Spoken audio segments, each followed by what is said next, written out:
I will tell you, going up to something like that, probably like 2019 16-inch MacBook is going to do you better. I know they're kind of expensive, or even if you don't need the portability, getting an iMac may be a better choice in the long run. But I think with this type of device, it may be better off if you go ahead and, not expect it to do everything every single time of the day for you. But I think for sure, for basic tasks, if you're a student, if you're somebody who wants to take advantage of all the ports and, have your SD card plugged into one side, a hard drive plugged into the other side, and kind of use it as, a media machine and all that stuff, it's going to be perfectly fine. I personally used a 2014 MacBook for an extremely long amount of time, and I was editing a bunch of videos all the time and doing a bunch of stuff, and I enjoyed it. I had a really good time with it. And I think with this 2013 one, there are some places that could have been improved. I think the RAM is one of those areas that if you get the base model is probably going to kind of, affect you the most, if I'm being honest. If you want to get kind of like that, higher end model, getting the 15-inch one will give you a little bit better performance. But I do think, as I mentioned before, if you're somebody who wants to do some basic things,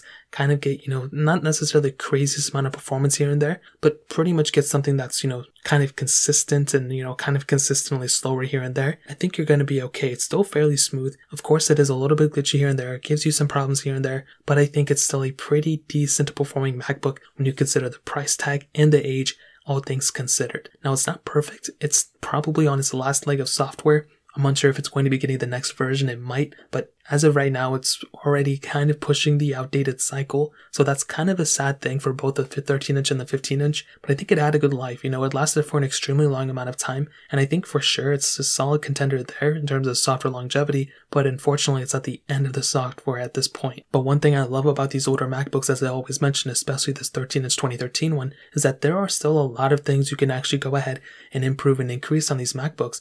I think you can go ahead and increase the RAM on these MacBooks, which is great. You can go ahead and increase the storage on these devices too, which is another really cool thing. Now, I take that back. I don't know about the RAM 100%, but there are a few things here and there that you can actually go ahead and change on these devices. And I think that's a really awesome thing. It's not necessarily like the 2012 MacBook Pro, but it still has some improvements here and there that you can make. If you want to buy a used one and upgrade some things internally, you still have a little bit of that capability. I did that for my 2015 MacBook Retina Pro and I had a great time with that one too. So that's pretty much just a little bit of an updated review on this specific MacBook and how it holds up in 2021. If you guys have any other questions or anything like that, let me know in the comment section below. Hit the like button, that would mean so much, but definitely hit that subscribe button. Every single subscriber that we get really does count. So it means so much if you guys could hit that. Also check out the other links down in the description as well. My Twitter, my Instagram, my other channels.